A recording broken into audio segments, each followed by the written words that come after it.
আস্তে আস্তে নামছি, নামার সময় ঠিকঠাক আছে, তাও কোলে নিলে একটু কষ্ট হয়, কিন্তু ওঠার সময় একটু বেশি কষ্ট হয়। আর দেখো এই যে ছেলেকে কত করে বলছি পাপা যে একটু হেঁটে চলো, না মানে না, ও হাঁটবেই না কিছুতেই, একবার পাপার কোল তো একবার মার কোল। তো আর কি করা যাবে, তারপরে ওখান থেকে আমরা চলে এসেছিলাম আমাদের গাড়িতে।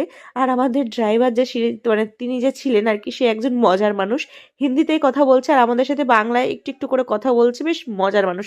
তারপরে তো আমরা রুমে চলে এসেছিলাম আর আমি প্রণবকে বললাম যে তুমি, আমি ও যেহেতু ঘুমিয়ে পড়েছিল গাড়িতেই, তো ওকে নিয়ে তিনতলায় উঠতে উঠতে আর খারাপ প্রচণ্ড সিঁড়িগুলো হোটেলে, আমারও কষ্ট হয়ে গেছিলো, তো এসে ওকে শুইয়ে দিয়েছি। তো আর ওকে বলেছি, মানে প্রণবকে বলেছি যে তুমি একবারে হোটেল থেকে খেয়ে আমার জন্য ভাতটা নিয়ে এসো, আমি আর যেতে পারছি না। তো সেই জন্য কিন্তু ও খাবারটা আনতে গেছে, মানে খেয়ে দিয়ে আমার জন্য নিয়ে এসেছিলো।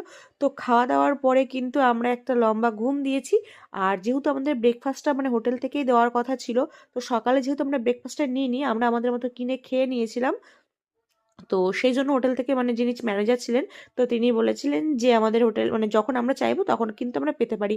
তো সেই জন্য আমরা বলে দিয়েছিলাম যে আমাদের সন্ধ্যার দিকে দিলেই হবে। তো সেই জন্য সোনা ঘুম থেকে উঠেছে, তারপরে আমরা জানিয়ে দিয়েছিলাম। তো তখন আমাদের দেখো চা ডিম তো টোস্ট দিয়ে এখন গেছে, তো হচ্ছে সেটাই সন্ধে আমরা হয়ে গেছে, খাচ্ছিলাম। মোটামুটি 7:30 মতো বাজে। তো আমরা আর বেরোইনি, মানে আমি আর সোনা রুমেই আছি, আর ইচ্ছে করছে না বেরোতে, ভীষণ টায়ার্ড লাগছে। তো ওর পাপা বেরিয়েছে রাতের জন্য খাবার নিয়ে আসবে।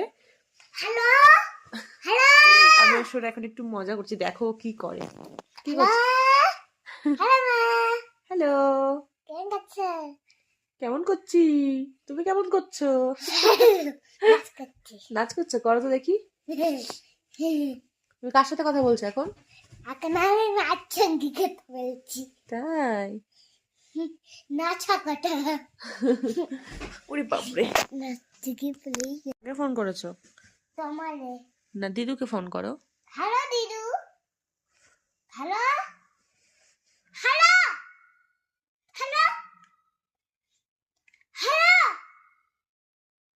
চেঁচা, এত চেঁচাতে নেই, কথা বলো। দেখো দিদু কি জিজ্ঞেস করছে তোমাকে, বলো। হ্যালো দিদু, তুমি বলো।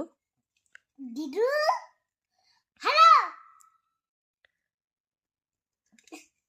দিদু হ্যালো দিদু হ্যালো। তারপরে প্রণব কিন্তু ঘুরতে বেরিয়েছে, আমরা যেহেতু যাইনি, তো ওই মোটামুটি একটু জুতো টুতোর পায়ে খুব ব্যথা হয়ে গেছিলো বুট পরে, সেই জন্য ও একটা নর্মালি একটা বুট মানে বুট কিনতে গেছিলো। তো আমি ওকে বললাম যে তুমি রাতে কি খাবে, ও বললো আমি কিছু খাবো না। আমি বললাম তাহলে মোমো নিয়ে আসো, তুমি মোমো খাও, আমার জন্য একটা ভাত নিয়ে আসো, আমি আসো না ভাগ করে খেয়ে নেবো। ও তো খাবেই 3-4টে ভাত, সে যাই হোক, ও বললো যে আনবে না।